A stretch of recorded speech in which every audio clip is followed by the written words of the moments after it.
name's JC McCauley. I'm Naisha McCauley, and you're watching AccessTV.org.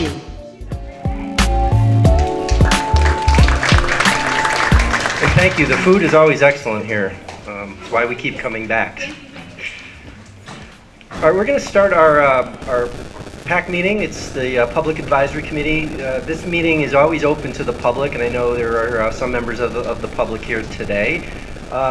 Usually what we do is we go through our presentation. The PAC is generous with their time, so we really want to get through our presentation, get the feedback from our PAC members first, but we will be opening up if there's time remaining for Q&A to everybody. So if anybody has a burning question or something to say at the end of the meeting, we'll try to allot a little bit of time for that.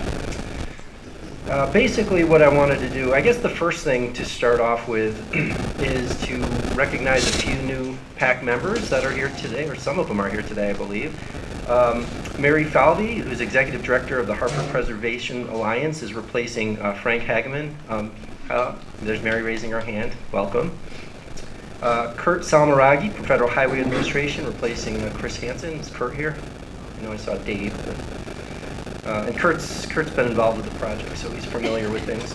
And Rob Allardyce from Capital Region Council of Governments, replacing Jennifer. Hey, Rob. So what we're going to cover today is basically we're going to start by recapping a little bit of what we heard over the series of meetings we've had over the past few months. There was a local streets working group that was held here a while ago. We want to bring you up to speed on what happened at that. Talk a little bit about some of the multimodal station planning that's been ongoing, and the new CT fast track alignments that the project team is currently working on. The main portion of this agenda will really focus on the I84 I91 interchange. That'll take about 40 minutes or so, and then we'll conclude with some next steps. Just want to also point out on both sides of the room, on the back sets of tables, a lot of the project team is here in attendance. So we have a good representation from all members on the consultant side, as well as DOT and Federal Highway and others. So with that, Casey will lead off the discussion.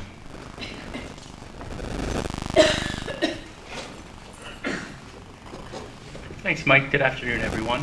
So, as he alluded to, I'm really the appetizer here. I'm going to give you a little reminder of what we did last March at the PAC meeting and kind of what we've talked about on those same lines since then. But Nick talking about the I84, I91 interchange study will really be the main part of the presentation. We are intending to kind of keep Q&A there towards the end of the presentation, just to move through the material. So at that March meeting, which was here, the big part was this round table we had, where we had a bunch of the different disciplines, and we interacted with the group talking about the multimodal station planning effort. We also touched on the local roads layouts, specifically the Trident area. We talked about the CT fast track potential reconstruction and environmental documentation. And just kind of at a high level with where we are in our alternatives analysis and our kind of iterative screening, just to recap that level 1 screening a couple of years ago, that was what eliminated the elevated highway and the tunneled alternatives. That next year we did our level 2 screening, we had about 15 interchange options on the east, 10 on the west for the lowered highway, and we really whittled that down to a more reasonable number. That developed that NEPA speak, that reasonable range of alternatives. And right now we're in the process here of finalizing our level 3 screening, which will really identify the elements that go into the DEIS, the Draft Environmental Impact Statement. And that includes looking at really finalizing which lowered highway interchange options we look at, as well as CT fast track, the multimodal station, and the Trident area. Now, I would like to point out that there can be multiple options for each of those potential, tweaks on the lowered highway alternatives. So that's that CT fast track and the multimodal station and the Trident in particular. We did hold this local streets follow-up meeting that Mike alluded to on July 16th, right here. This was something that the PAC had requested at that last PAC meeting. We had one in August of 2017, and this was sort of a next phase of that, kind of illustrating how some of the local roads have evolved and us kind of explaining how these new road networks could work. And ultimately, I think the overarching focus was kind of how will I get where I'm going and how will the project affect traffic? And so we really tried to walk through how the traffic model works to kind of set the background for all that, identify potential multimodal improvements on the local streets. And the one thing we really did here that's been pretty solid throughout has been this desire to keep Broad Street open. And so, especially when we talk about the Trident and these various alternatives there, that's certainly something that was made clear.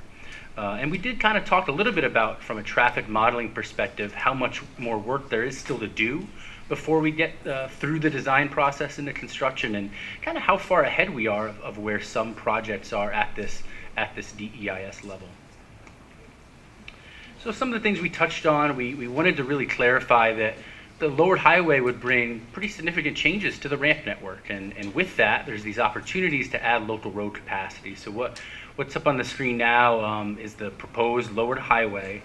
And we've identified in maroon some potential new local roads that would be included as part of the alternative. And so not only would you be getting these reconfigured ramps, you're also getting some new capacity in the local network to help people move around the city.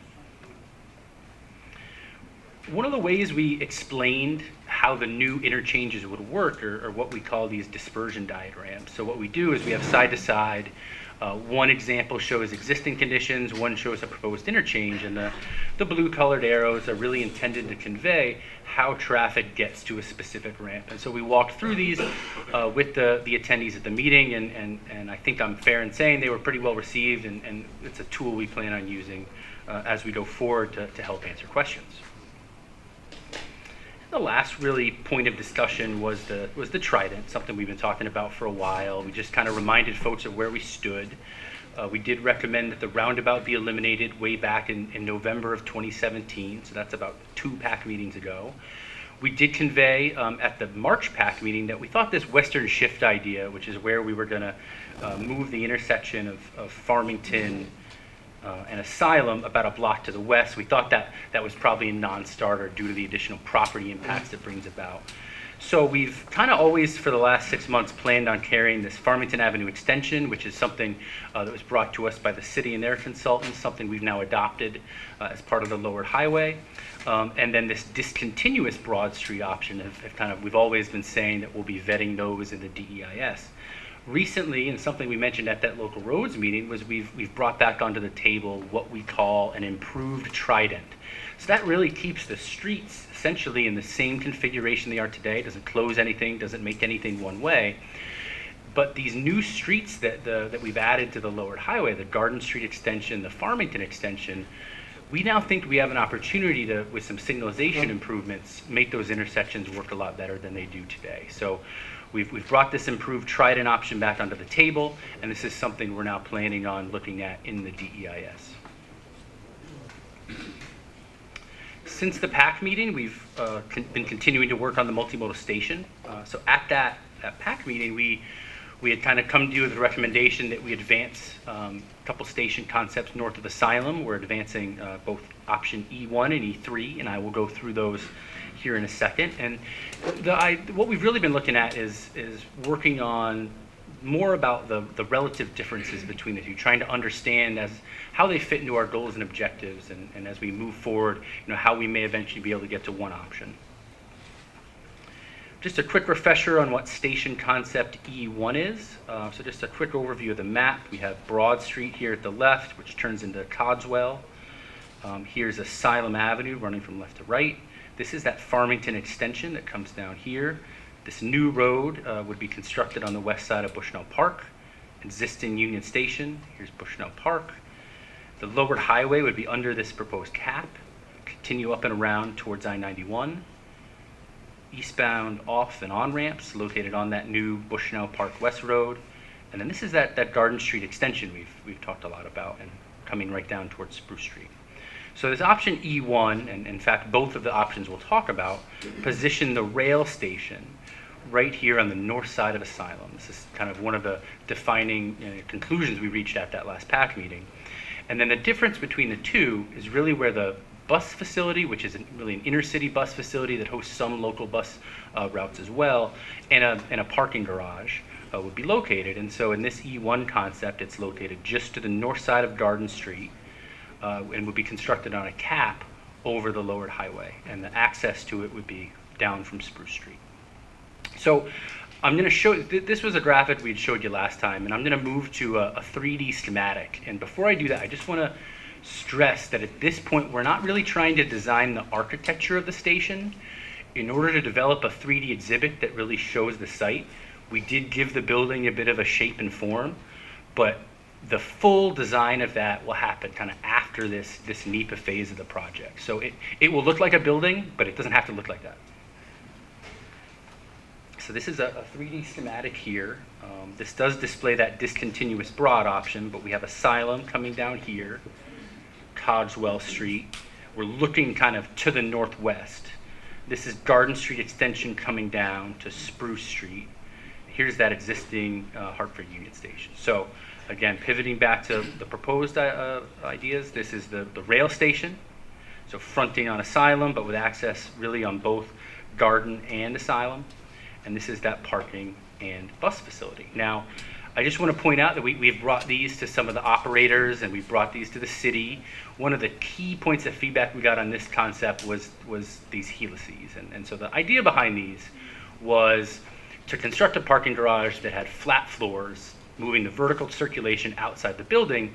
This is something that's kind of become in vogue in urban environments with parking structures, because potentially the building could be converted to another use. If you have sloped floors, much harder to do that. Well, there was not positive reaction to the positioning of the helices. They kind of encroach upon what's been thought of as a potential development site. This kind of grayish color identifies some of the potential development sites around the station, and these helices do encroach. So we are kind of taking a look at how the vertical circulation of the parking structure could be reconfigured in a manner that makes a little bit more space for that potential development site. And again, this is all continuing to evolve, and I think we anticipate at our next PAC meeting really being able to delve into this stuff. We really just wanted to show you some of the stuff we've been working on. So then the other station concept, the rail station is in the same place. It really just moves the bus facility from a cap over I84 onto solid ground just to the east of the highway. And so then the bus facility would kind of be the lowest floor, would come underneath Garden Street to really minimize the distance between the rail station and the bus station, and then the parking structure would be here to the north of Garden Street, constructed up. So again, this one we really tried to balance the multimodal functionality with the cost. And we sort of have been looking at two different versions of this. I'm kind of flipping back and forth here. You can see there's been a pretty cool idea to provide an additional cap between Asylum and Garden just to the east of the station. And it's come back that could bring about some really positive enhancements to how the station could be accessed, create additional civic space, and so far we're thinking it could be a very nice addition. We'll certainly continue to have to weigh the potential costs and benefits. Here's a 3D rendering then of what that E3 could look like. So again, the bus and the parking facility moving from up here above the highway down to the east of the lowered I-84. As you can see, at-grade I-84 coming out from under Garden Street, the rail tracks here. Here are the platforms. You can see an access tower that could provide additional platform access there to the north towards Cogswell Street. So these are the types of things we've been working on. Again, we've been meeting with some of the stakeholders, including Amtrak, folks at DOT, and we're continuing to try and, in the city, trying to address all their feedback and continue to advance these concepts, and we'll then bring them to you guys at the next PAC meeting to really touch on them in detail. Then the last topic I wanted to touch on, CT Fast Track. The last PAC meeting, we had left off with this new alternative we developed that we think, compared to all the other kind of alternatives we developed, was a real positive, which in the manner that it crosses over the rail and the highway corridors to get towards downtown. So I'm going to kind of show you the map. This kind of shows the entire city of Hartford here, with Park Street here at the southwest corner, the river over here. So the fast track line is denoted by this blue. It would come right from where it is today at the Parkville Station, go over Park Street, then it would descend beneath Capitol Avenue into what's sort of a trench that would have bridges constructed over it to take it beneath the railroad, beneath the proposed lowered highway and Laurel Street, and most importantly, beneath the existing highway in a fashion that we can maintain traffic on the existing highway. The reason why that's really important is because we'd like CT Fast Track in place when the highway construction really gets going as a means for an alternate means to get people into and out of the city. So for that reason, we think this western part of this alternative makes a ton of sense, and it's really scoring well on our screening matrices, and we're looking like moving that forward. There are some questions about the ultimate disposition of the Sidonie Street station that we haven't completely answered. By crossing in this location, we would bring the main guideway away from the existing station. So we're weighing up whether we could potentially use a spur to keep the existing station in place and have two, or whether we would really consolidate operations down at one. In either way, we think it'd be important to keep both stations going during construction of I84 when you'd really have a big construction zone between the two stations and be difficult to cross across that corridor. So the primary point of this conversation is where our work has been, is on the eastern terminus of the guideway. And so when we talk about that, just want to remind everyone, there are a few different families of routes that use the Fast Track Guideway. There are routes that exit at Sidonie Street and take Capitol Avenue, sort of the southern part of downtown, to get to Main Street. There are routes that exit and go north up to Farmington Avenue, serve the two major insurance companies. So when we talk about this eastern terminus, we're really referring to that series of routes that use the guideway all the way to Asylum Street. And so I'm going to kind of highlight this area that we're going to talk about here in the next few slides that we call the eastern terminus. So just to kind of reset the groundwork for everyone here with the existing conditions, this is illustrating, you can see the existing I84 elevated eastbound, lowered westbound under Broad and Asylum. And then highlighted in yellow is the existing CT Fast Track alignment, which comes parallel to the railroad, under I-84, under the ramps, under Broad Street, and then matches in with those on and off ramps at Asylum Street. So the routes take the guideway all the way to Asylum, turn right at Asylum, they split, some of them go down Pearl, some of them go down Bushnell Park North or Jewel, and then they spin back out on Asylum and hop back on the guideway. So that's sort of the existing configuration and route circulation pattern. So I'm going to walk through four options relatively quickly. These are the same four we went through at the March PAC meeting, and just kind of highlight some of the initial pros and cons we're seeing as we continue to vet these. The first option we'd come up with would bring the guideway under Broad Street and then terminate at this Farmington extension and Bushnell Park West. Now I would note that when we use that Farmington extension, the configuration of these roadways means that we aren't able to provide a local road connection that some of our previous concepts had illustrated between Broad Street and that Bushnell Park West Road. So that's something that is kind of a downside to this, but the other three options do provide that local roadway. So the guideway, again, would take you a dedicated guideway all the way to that Farmington extension, and then the buses would continue north on Asylum through those two signalized intersections, and then make their right turn and follow that existing circulation pattern. So, one of the immediate things, questions people ask is, what does that look like on Asylum or on Bushnell Park West? Is there transit preemption? That could be difficult in the peak hours with the high volumes using the interchange ramps. Could there be bus-only lanes? That's certainly something we'll continue to look at as we vet this concept here over the coming weeks. And then and then again, they circuit like they do today. Then we have a second option that kind of terminates the guideway south of Asylum. And again, with these options that take the guideway and kind of end it down by Bushnell Park West, we do think that the primary access to the multimodal station would be from those routes that use the Farmington extension. So that's kind of another downside to these routes that terminate the guideway down here, is that they don't really provide good access to the multimodal station. Again, this option would bring the guideway up to Broad Street, and then following these local roads through that series of 3 signalized intersections this time to Asylum. So when we brought this to the transit operations folks, they kind of said, well, you're shortening the length of the guideway. Can you try a little harder to get us a little bit further to downtown? One of the primary purposes is to get those CT Fast Track riders to downtown. So we have 2 further options that do that get the guideway a little bit further. So this first option, option 3, brings the guideway under that Farmington extension and then brings it along the existing rail embankment and onto what would probably be a replaced or significantly rehabilitated rail viaduct, and then hooks around to High Street. The rail, again, being over here, relocated away from that existing location. So this does get the dedicated guideway closer to downtown and would require a new transit routing along Church Street, potentially revising some of the local bus, the east-west local bus routes that take Church Street. So there could be some knock-on effects to how transit circulation is affected. Again, so coming up to High Street, circulating all the way from there down to downtown. So one of the real pros we see in this is in potentially decreasing the travel times, eliminating the need to transverse those signalized intersections. That's something we're going to get more into over the coming weeks.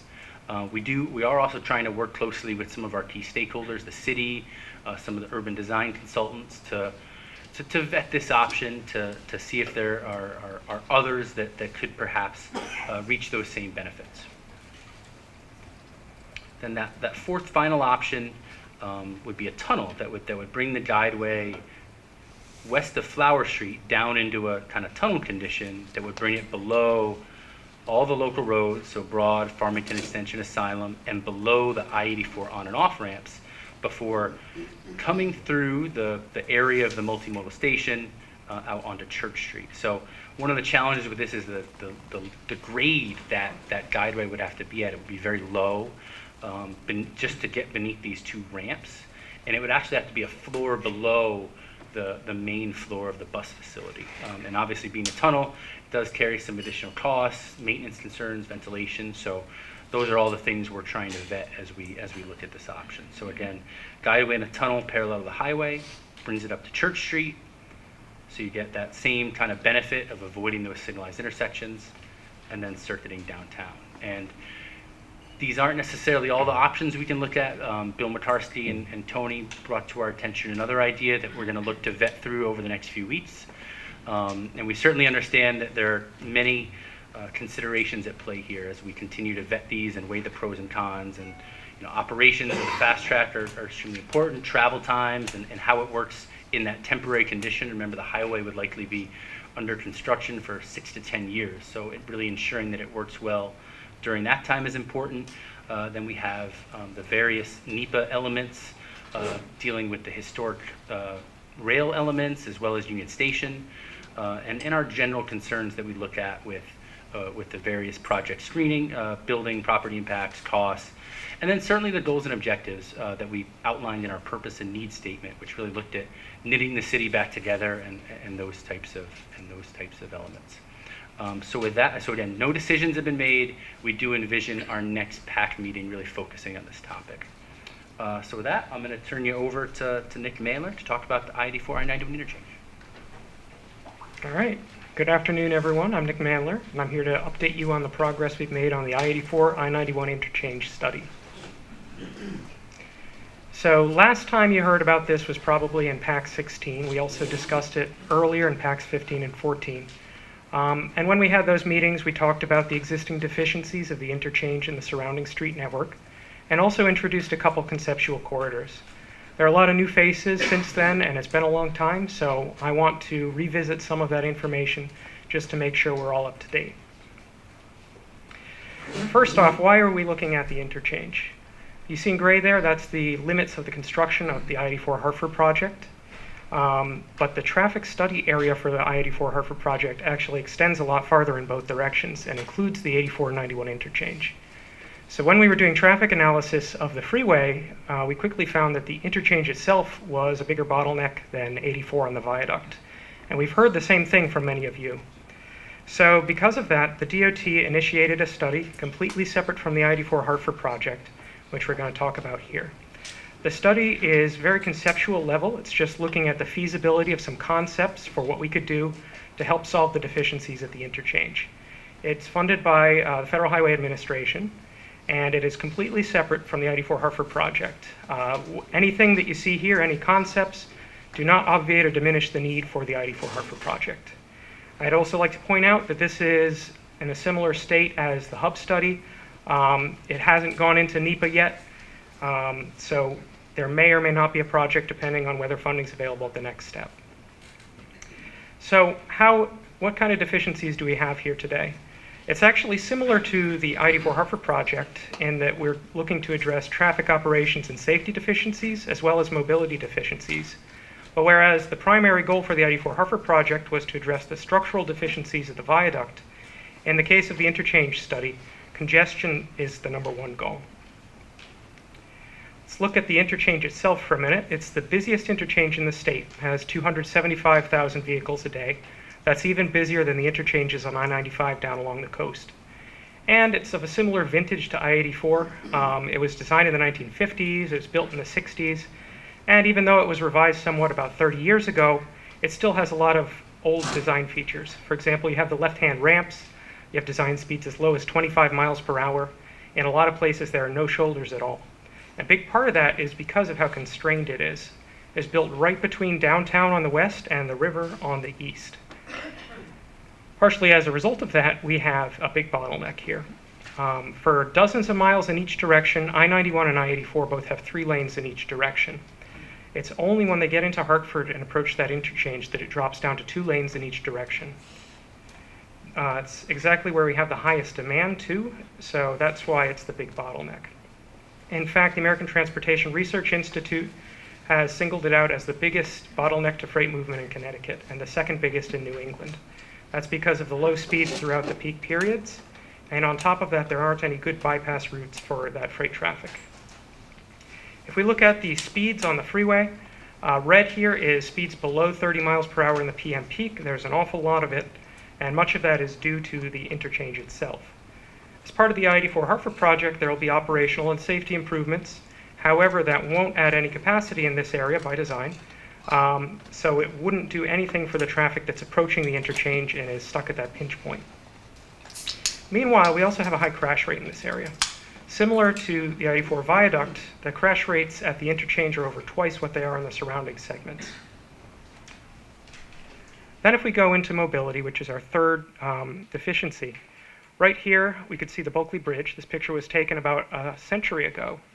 And back then, the Bulkley Bridge was the way to get between downtown Hartford and East Hartford. Everyone used it. And you can see there the streetcar line going down the middle of the bridge. That's what transformed East Hartford from an agricultural town into a suburb. Here's the same bridge today. So it's been given over almost completely to automobile use. Further down along the river, we have the Riverside Park, but it's cut off from Hartford. It's cut off by the railroad track, by the flood control system, and by I-91 itself.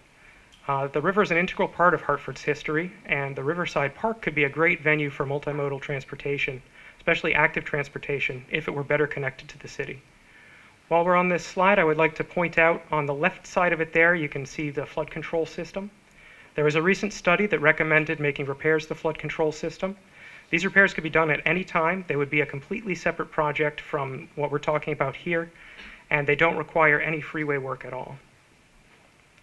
So now I'm going to go through the concepts very briefly, and then I'll look at them in a bit more detail. There are 6 of them.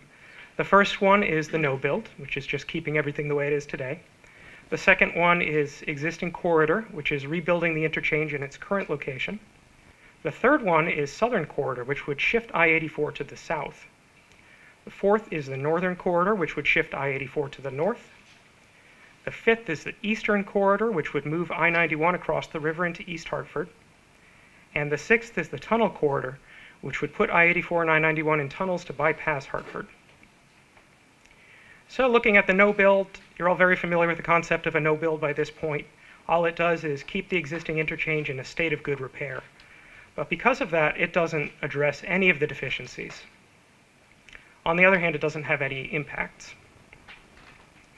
So one thing we usually look at when we're looking at an interchange is how can we modernize this or build it to current design standards.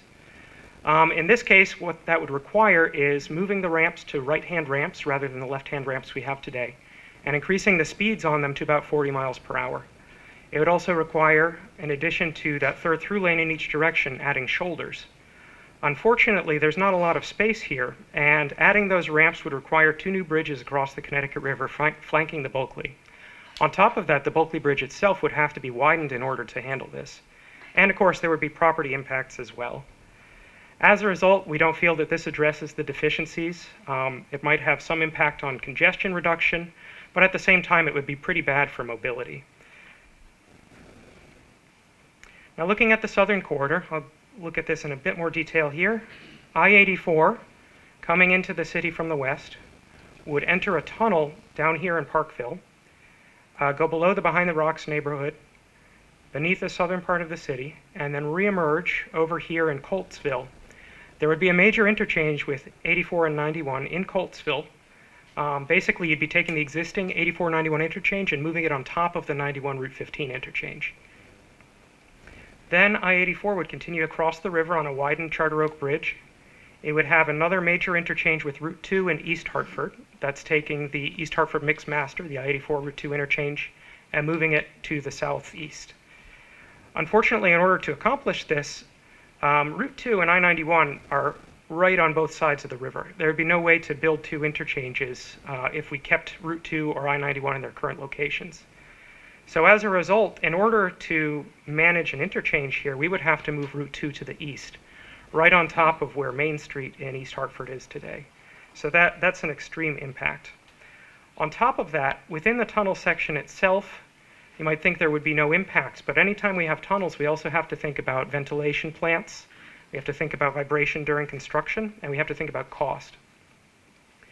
So when we look at the deficiencies, it might seem like the tunnel could be a good way to move traffic through Hartford, but one big issue is even using the largest tunnel boring machine in the world, we could only fit 4 lanes in each direction. That might seem sufficient, but the problem is it's not 4 lanes side by side, it's 2 sets of 2 lanes on 2 decks.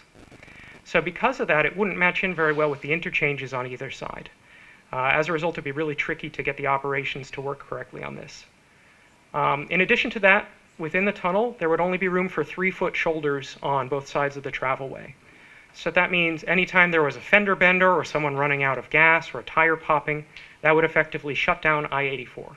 And on top of that, it would be very difficult for emergency vehicles to respond to any incidents in the tunnel because there's no intermediate access. They would have to go to the far portal and drive back through it.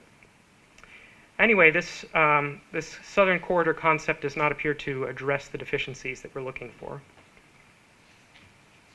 The next one is the northern corridor.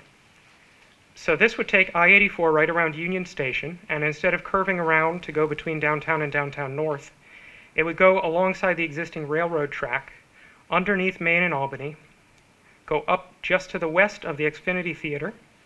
It would have a new interchange with I-91 in the North Meadows, cross the river on a new bridge, and then tie in with the Governor Street ramps in East Hartford. The interchange with Route 2 could be simplified and shrunk down, freeing up some land. The DOT had originally planned a freeway here. It would have been I-284. That was canceled, obviously, but the DOT still owns a lot of this land, so the property impacts would be limited. However, we're very cognizant. We don't want to create a new divide between Upper Albany and downtown North. So if we followed this concept, we would definitely cap I-84 in this area to minimize any sort of impact. In addition, I-91 could be lowered and capped alongside the riverfront, restoring access between downtown Hartford and the river. And in addition, because the travel patterns don't change very much, access is in similar places to it is today. Because of that, the existing I-84 corridor, which is shown here in green, could be turned over into a local street, and the Bulkley Bridge could be restored to its historical condition, including putting CT Fast Track across the bridge on dedicated lanes into East Hartford. So this does appear to address all the deficiencies. It addresses capacity, it addresses safety and operations, and it addresses mobility. It does have impact, so it's not all win-win, but it is the only concept out of the 6 we have here that addresses all 3. The eastern corridor, the purpose of this is essentially to restore the riverfront to Hartford. And it does this by shifting I-91 off into East Hartford. I-91 would cross the Charter Oak Bridge. It would follow the existing Route 2 corridor up through the interchange with 84. It would cross the Connecticut River on a new bridge, and then it would tie back into I-91 up here in the North Meadows. The green line that you see here follows the former I-91 corridor. And as much as I would like to say that'd be a nice tree-lined street, Unfortunately, there's a lot of traffic on 91 that wants to get to or from downtown Hartford, and as a result, this green road would still be carrying an awful lot of traffic. So it would be more like Route 9 in Middletown. As a result, this doesn't appear to address the deficiencies. It has some benefits, but one big fly in the ointment is this giant white blob you see there in East Hartford. This would be an interchange that would have to fully connect I-84, I-91, Route 15, and Route 2. On top of that, it would also have to connect to the Founders Bridge. So we aren't optimistic that we could even design something that would fit in there. Even if we could somehow manage to connect all those roadways in such a constrained space, it is 4 major interchanges combined into one. The property impacts would be pretty enormous. There are mobility benefits in Hartford, so we'd have to consider that too. And finally, the tunnel corridor. I'm going to go into a lot of detail on this, so we have this slide where I'm just going to briefly go over it, and then there's a whole other section where we'll look at a bit more depth. But essentially what this does is it tunnels I-84 all the way from Parkville well into East Hartford near Rentschler Field. And it would tunnel I-91 from down here next to the airport all the way up into the North Meadows. They would completely bypass downtown Hartford and most of East Hartford. This dotted line that you see here would be an underground interchange between the two freeways. However, there would be no access between these tunnels and the surface streets. So if you wanted to get to any of these neighborhoods in Hartford or East Hartford, and you were approaching on the freeways, you would have to exit at one of these 4 ellipses that you see here. We call these the portal interchanges. And as you'll see in a while, these portal interchanges are pretty big and they have some significant impacts associated with them. So as far as these green lines that you see here on the former freeways, basically there's still going to have to be freeways, or if they were changed to signalized roadways, they would have to be incredibly wide. We'll see an example of that in a couple minutes as well. In order to dig these tunnels, we would need 4 tunnel boring machines, again as big as the largest tunnel boring machines ever used. And even then, we would still have to dig out the interchange itself more or less by hand. So there's 12 miles of tunnel here, 6 miles of that is at the interchange itself, as dug using very slow methods. In order to get down to the interchange, in order to dig those tunnels by hand, you need big access pits that are essentially going down through Colt Park. On top of that, you still have those ventilation plants all along the tunnel section. So it's pretty clear that this doesn't address the deficiencies, and if it's not clear, it'll be abundantly clear in about 5 minutes. We have a lot of concerns with this, with safety, with capacity, with expense. Those 4 tunnel boring machines aren't cheap. And it doesn't serve that local traffic, everyone trying to get into and out of Hartford. So if we try to sum this up in a little summary, looking at how the concepts address the different deficiencies. What we have here, I hope the colors show up. Yeah, they're good. Okay, so the gray there is, it does not address the deficiency. For example, concept 1, the no build doesn't address any of the deficiencies. The darker green that you see there means it partially addresses the deficiencies. For example, it might help with safety but not with operations. And the bright green is it fully addresses the deficiency. You can see right off that concept 1, the no build, and concept 6, the tunnel corridor, don't address any of the deficiencies. The other 4 options all address them to some extent. The only one that fully addresses them is concept 4, the northern corridor. We also included the cost in here. Obviously, the no build is going to be the cheapest. The build options are all somewhat more expensive. Concept 3 among the build options is relatively expensive because of the tunnel, but concept 6 is far and away the most expensive of everything. Now, as I promised, we'll look in a bit more detail at the tunnels. We got some really good data as part of the i84 Hartford project on where cars are coming to and going from. And one thing we found is that on these freeways that you see here, 2/3 of that traffic isn't through traffic. It's going to Hartford, East Hartford, or coming to Hartford, or coming from Hartford and East Hartford. As a result, those tunnels, they bypass that whole area. They're only really serving 1/3 of that traffic. The other 2/3, if you have to get to Upper Albany or Frog Hollow or Asylum Hill, West End, any of the neighborhoods represented here today, these tunnels would not help you. You would have to, if you were entering, say, from East Hartford, you would have to either exit here at the portal interchange and make your way downtown, or you would have to go all the way through the tunnel to the other side, exit there, and then backtrack. When we look at the portal interchange itself, again, this is in East Hartford approaching the tunnel, so trying to get into the city. So much of that traffic would be trying to exit there. It would be, I believe, 43% of the volume, so it's a huge amount of traffic. That includes all the traffic going between the interstates and Route 2, because Route 2 is now discontinued as a freeway. It includes all hazardous vehicles. Hazardous vehicles would not be allowed to go through the tunnel. As a result, they would be going through downtown Hartford instead. On top of that, we can see here a little hint that the tunnel is, again, split into 2 decks. You'd have to be in the correct lane for those decks well in advance of the interchange. Now, looking at it from above, let me orient you for a second. North is to the upper left here. This is in East Hartford, so you can see Rentschler Field up in the top right. Downtown Hartford is basically behind us, lower left. I84 is right here. Route 15 is right here. And we can see Silver Lane going diagonally through that photo. Under the build condition, if we built these tunnels, we would need to have so much traffic getting off of here to get to Hartford and East Hartford and Route 2 that we would end up with a massive sprawling interchange. There's so much traffic there, we have to make a compromise between either having it really high-speed ramps or really wide ramps with lots and lots of lanes. So whatever we choose, we're going to end up with some massive property and environmental impacts. On top of that, in downtown Hartford, let's say we were able to turn the existing I-84 into a surface street. In all likelihood, it would be just as wide or potentially even larger than the existing I-84 corridor, because with signalized intersections, you can't fit nearly as much traffic through them. On top of that, the railroad tracks would still be there. We can't significantly raise or lower the railroad tracks here because of geometric constraints. However, the local roads still do need to be able to go over them. So if we wanted to bring up the former I-84 to create at-grade intersections with the local roads, it would essentially have to be on a big plug with retaining walls on both sides, which would create an even stronger barrier between Frog Hollow and Asylum Hill than what exists today.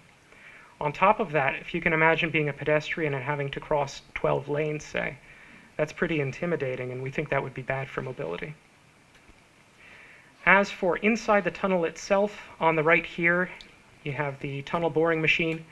That's what it would end up like. Again, 2 lanes in 2 different decks, and only 3-foot shoulders on the sides. Unfortunately, crashes do happen in tunnels, and when they do, it's extremely difficult for first responders to get in there and respond to the crashes. In this case, these tunnels are 4 miles long. If there's any sort of incident, it's going to back up almost immediately. And if that happens, how is, for example, an ambulance going to respond to that? They would have to go all the way to the far end of the portal and drive back through the tunnel to get to it because there's no intermediate access. Worse yet, even with this humongous tunnel boring machine, we can only fit 30 feet from wall to wall within the tunnel. That's not enough room for an ambulance or a fire truck to turn around. So if an ambulance was trying to withdraw someone to take them to a hospital, they would have to back all the way back out of the tunnel. This is a really severe concern for us. Anyway, moving on to the next steps here. Again, I want to emphasize that the interchange study is a preliminary conceptual look at these concepts. We're going to write up our findings formally to conclude the study, and if there's no further funding, that's where it stops. Ideally, if we do end up with funding, this study could be turned into a project and carried into the NEPA phase, just like the hub study was. That would involve adding it to the regional long-term transportation plan. Now, I should say, I've said it a couple times, I just really want to emphasize, nothing we're doing here gets rid of the need for the i84 Hartford project. Nothing postpones the i84 Hartford project. The i84 Hartford project schedule continues as it is today. We're expecting that record of decision in the middle of 2020. The first thing that goes under construction is relocating the railroad track and CT Fast Track, which would happen in the late 2020s. Finally, once that was done, we could replace and remove the viaduct. If the interchange study turns into a project, what we would do is put that through the NEPA process, just like the i84 Hartford project has been. And then construction for the 2 projects could happen concurrently, which would save a few headaches for commuters, and it would also save some money. And then the interchange work wouldn't be completed until after I-84 was replaced. That's the information I have to share with you. We're going to take questions in a few minutes after we wrap up. I know it's a lot of information to digest. A lot of this is new information too. So you don't have to voice your concerns right away. If you want to take time, put them in writing, or come see us, at any time, we're happy to answer your questions. All right, I'm going to pass things back over to Casey, who's going to wrap up the presentation. Should only be a couple minutes. Thank you, Nick. So again, I promise I'll be quick so we can get to questions there. So we're just going to kind of recap where the viaduct project's headed here. We have initiated a new update to the traffic model. This is something that we've been working with our partners at the city to scope out and really address their concerns for how the local roads would operate under potentially the lowered highway alternative. So that process is getting underway. We expect that to be complete in mid-2019. This will allow us to build in some of the recent changes. Remember, this model was originally developed in 2012, 2013, so things like Dono, the ballpark have all come since then. So this will really give us a good update and framework for doing our traffic analysis during the design phase. We're going to continue to advance both of those two multimodal station concepts, and we intend to bring you essentially what we would call a 15% design layout and present that in a fashion that you guys can help us understand some of the pros and cons. The Capital Gateway concept plan is nearing completion, and I believe we'll be presenting the findings for that. That's that transit-oriented development study for the area in and around Union Station. And the NEPA process is continuing. I have some dates here on this slide where the draft environmental impact statement is expected to be published in early 2019. That will be followed a few months after by a public hearing where anyone from the public is able to come and formally provide comments. And then we take each comment and formulate a response to it and get the final EIS and publish that and reach what's called a record of decision, which sort of formalizes the decision on a preferred alternative. So again, throughout that process and then throughout even beyond that record of decision, the public involvement will remain key. So that's it for our presentation. I think Mike's going to come up and we're going to take questions. Great, thanks, Casey. 1 second, Tony. Oh, you're anxious. You're anxious. I just want to remind everybody again, we're going to try to take PAC comments first. So if you're not on the PAC, please just sit tight and hold up, and we'll get to you. I do want to though mention that Adria from Chrysalis Center, who spoke at the beginning, forgot to tell you all that these surveys are in the lobby on the way out, and she would ask if you wouldn't mind filling them out when you leave. That would be great. So, with that, Tony, I believe you were first. Let me give you the microphone so the cameras can pick it up. I just wanted to know, what is the status of Congressman Larson's proposal? Is it included in what you just gave us about the interchange, or is that entirely separate? Congressman Larson's proposal is reflected in Concept 6, the tunnel corridor.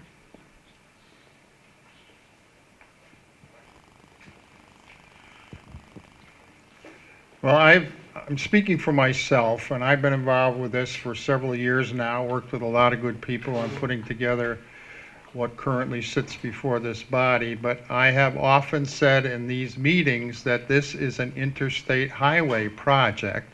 It's not a local urban renewal project, and that if this project did not address congestion, then it did not meet the needs of the interstate highway community that pays for it. There's no local money in this. The money for these projects comes from mostly the federal government and the state government. So I'm pleased to see the detail that you have now put up here as far as alternatives are concerned, that is an interstate highway project that does address congestion and does provide additional safety benefits, does address the congestion problems that we have as a trucking industry, in particular, the high crash rates, etc. I'm concerned about the tunnel because it looks like to me that presents more safety problems than what are currently being experienced. I'm not sure that it does much for capacity. There is no local access, but what I'm concerned about is the numbers. I mean, you have schematically a bunch of dollar signs here. and that tunnel concept has got the most dollars. And I'm wondering if you could somehow give us an idea of what the dollars look like on each one of these alternatives. All right, we don't have great estimates for all of them, but I can give you order of magnitude costs. If we're looking at the no build, that's probably tens or hundreds of millions of dollars. If we're looking at concepts 2 through 5, those would be roughly in the billions of dollars, and concept 6 would be in the tens of billions. Tens of billions. Yep. Well, I just don't see that that makes a lot of sense, because you're not getting much out of that kind of money, and you spend an awful lot of money.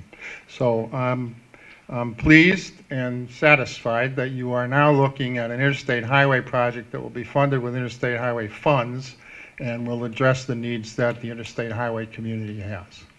Okay, thank you for your comment. I'll get Aaron and then Jackie. Good afternoon, all. I just want to point out the fact that this is an urban project. Regardless of whether you construe it as an urban renewal project or not, the fact of the matter is you can't physically get around to this. It's located in the largest city in central Connecticut. So this is an urban project, regardless of whether we're doing a highway or not. And to ignore that fact to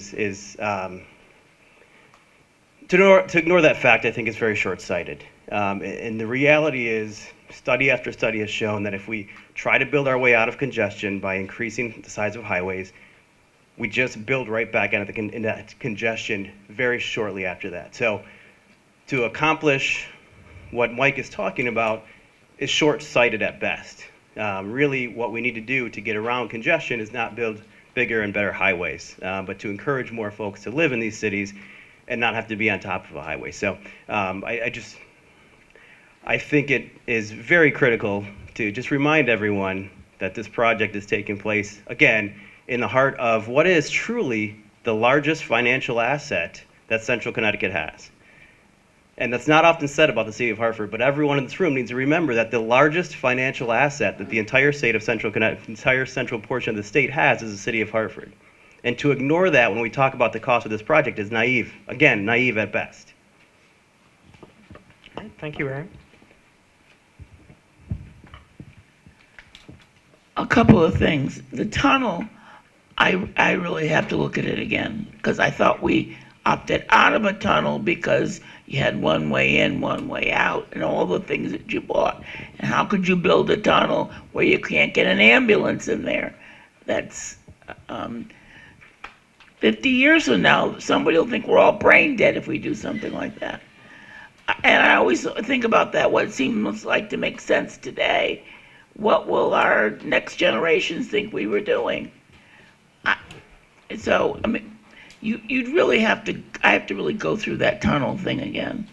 And yeah, we do get on, locals are on the highway more than they probably should be, but I don't think that just to get the through traffic, the tunnel just seems bizarre to me. The only other thing on this I-84, I-88, I-91 exchange is that you're going to do something with exit 29 off of 91. That is another safety nightmare. I seem to go that way a lot lately, and I'm really considering getting off the highway. And I'm a highway nut, remember? I get on and off every 2 minutes, but it's scary there sometimes. So, 29 is the ramp to 15 north. That connects to I-84 on the east side, right? Right. So I don't know if any of this takes that into consideration. It does not, but the state currently has an upcoming project that intends to address that. How soon, is it? The commissioner could probably answer that better than me. It goes out to bid in September, this month. Out to bid Out to bid this month. this month. I might be alive.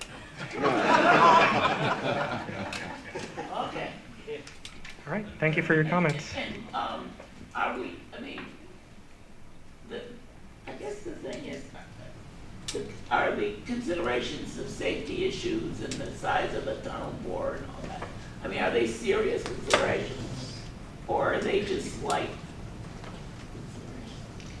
I think they're pretty significant. Yeah, they are serious. just a clarification of what I've seen here, and we're going to stick with the 84 or the interchange study for a moment.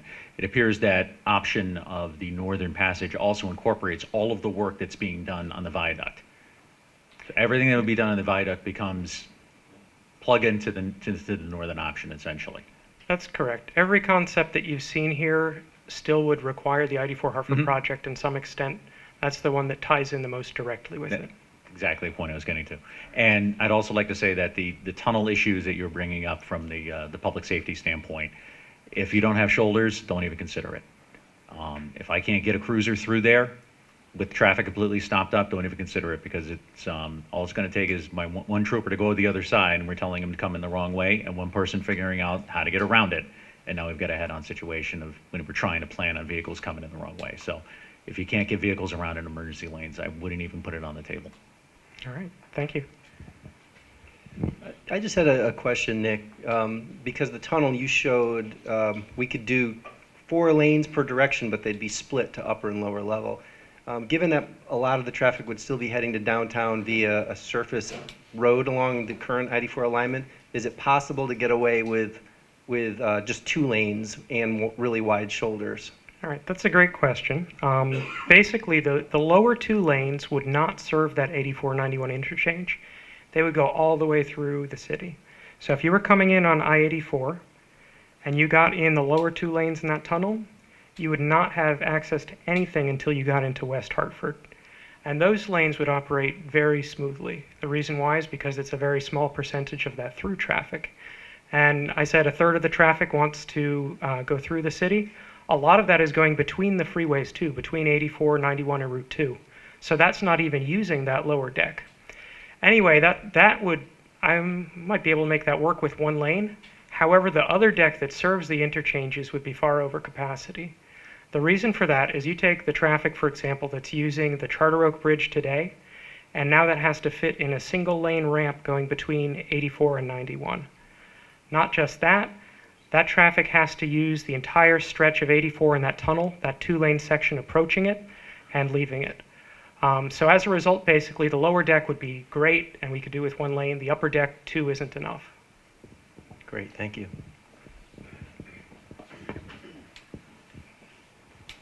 So this is more of just a general question. I'm wondering if in the planning, like how much interaction do you have, or how much influence, communication do you have with other cities that have kind of tackled similar issues? I'm from Philadelphia. I know for a long time there was the big debate about a highway that ended up going under the city. We had some capped highways, and I think it's been a relatively successful project. I'm just using that as an example and an excuse to mention the Eagles game tonight.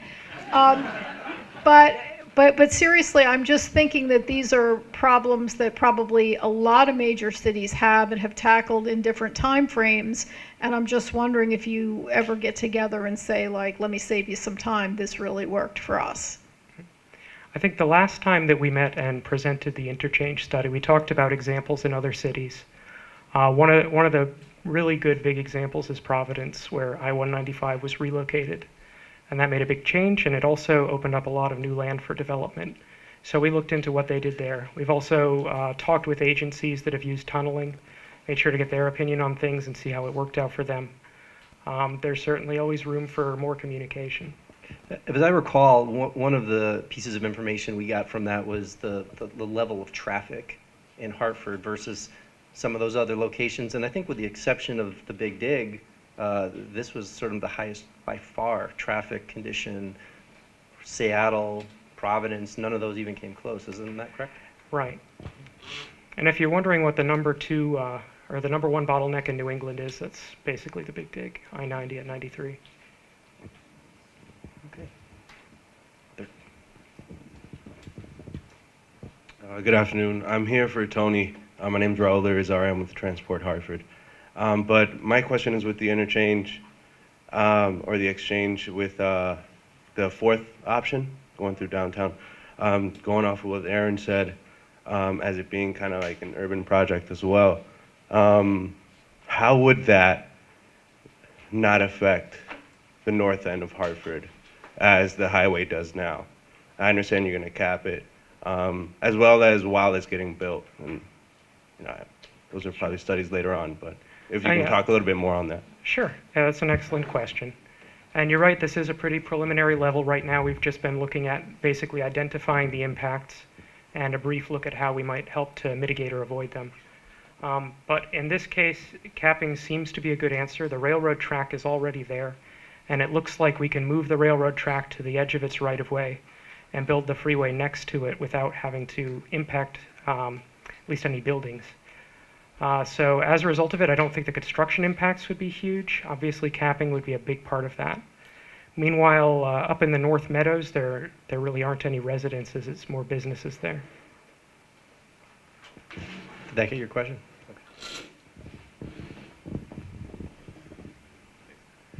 I would just add that the Exit 29, the Charter Oak Bridge project, that's a really good project that's going to be done, so I'm glad that's going out to bid. And since that's going to be done very well, I think that basically renders all these other concepts not doable, right? Because you'd then be encroaching on that territory and leaves this northern option, which, again, I agree with Mike, we're very encouraged by that.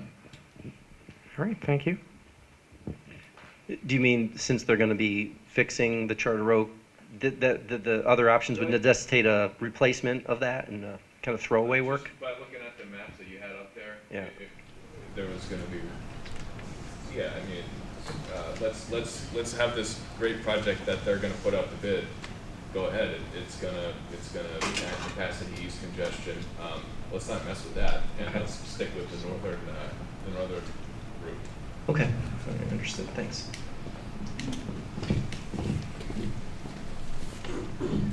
I think these projects give us, I have to go back to Aaron's comments a little bit beforehand, and that this is an urban design project because I think we have the opportunity with this project to influence the way people drive or don't drive into our city. So I think we're ignoring a big piece of this if we don't look about how people are going to access our city in 20, 25 years. I mean, it's a lot different if we looked back 20 to 25 years, how many cars are coming into the city versus today. It's huge. So how are we going to impact that in the future? And I think we have an opportunity with any alternative that's chosen to try and change people's mindset about how they access our capital city and how they move things or people from point A to point B. And I think if we only concentrate on the cars or the trucks going through and we don't try and change a collective mindset about public transportation, walking, biking, we are missing a huge opportunity through whatever idea that's chosen or whatever concept that we look at. And I think we really have to pay attention to that we just make sure that we're trying to do a marketing campaign to change the way people access our city. The other thing that I'm just curious about is when you did the traffic studies, I'm wondering what level of traffic are we talking about with trucks versus cars? So, are we 10%? Are we 5%? Do we have any figures on that? Sure. The answer is an annoying one. It varies. But basically during peak hours, it's relatively low on the I-84 viaduct, which is where we have most of our data. It's about 3 to 5% during the peak hours. Outside the peak hours, that goes up. Basically, if someone is a trucker, they want to avoid going through Hartford during peak hours if they can. Meanwhile, the farther you get out of the city, the higher that percentage climbs. And if you get out toward like Willington, where the big truck stop is there, some hours of the night it could be 70% trucks. But I would say in general throughout the day, you're probably looking about 10%. If you average it all out. Yeah. And yes. And that is, and Joe is going to kick me under the table for saying this, but the fact of the matter is, you can toll new construction, and nobody's going to give you a hard time about it. So if you're going to build a new roadway that goes up and around Hartford, and the alternative is to get stuck in the middle of all that we deal with today, and going up and around, truckers will pay the toll, and so will a lot of car people. Thank you. And I like to think that this project has gone a long way to satisfy kind of all of these needs. I mean, we're trying to solve congestion, we're trying to fix safety, and we're also trying to recognize the fact that this is an urban project and there's a great opportunity here to influence how people move around the city for generations to come. So it's hard to do it all, it really is, but I feel like we've done a pretty good job so far, thanks to all your help. Hold 1 second, please. Anyone? Oh, you are, I'm sorry. I couldn't say. Come and grab. I just want to make sure that you guys keep the gateway into Asylum Hill fluid, even during construction. Just keep us in mind, you know, the gateway into Asylum Hill. That's right.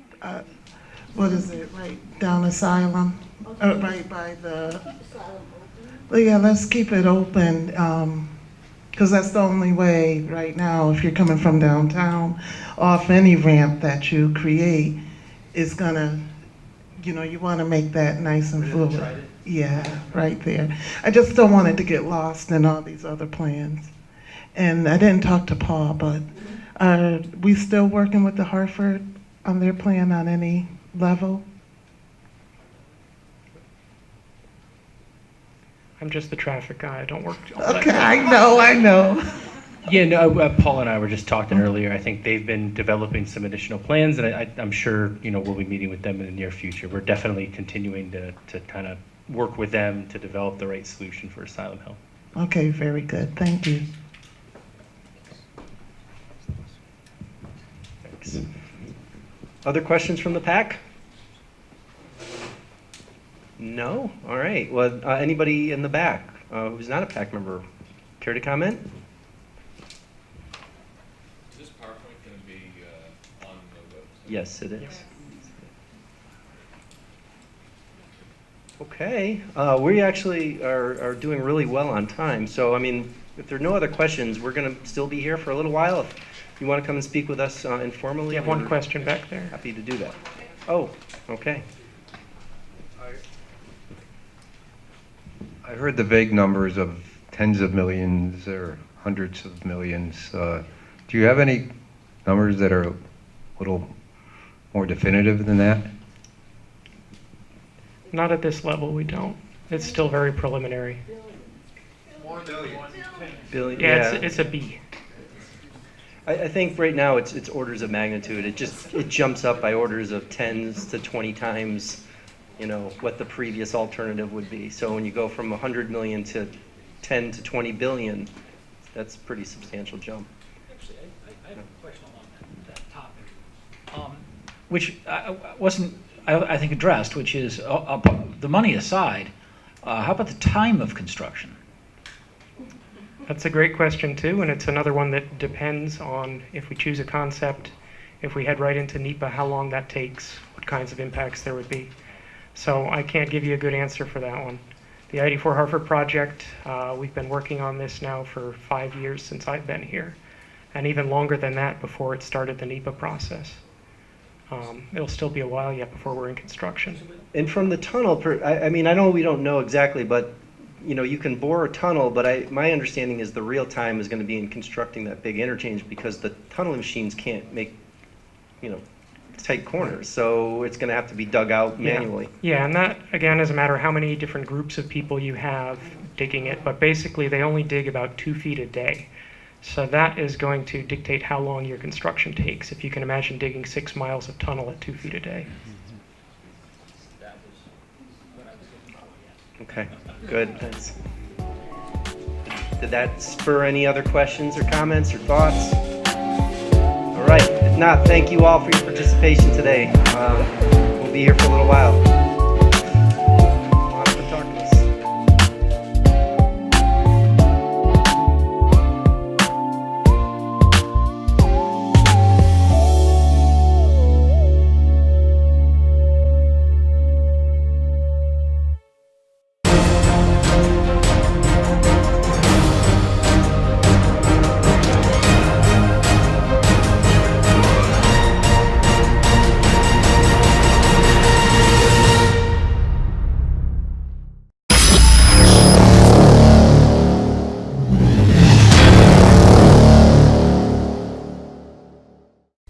My name is Jay Stan McCauley, and I do business as Light Source Productions. I provide professional services in the area of strategic video communications. First, what we do is we help you craft your message using what I call the rule of the 5 W's: who, what, when, where, and why.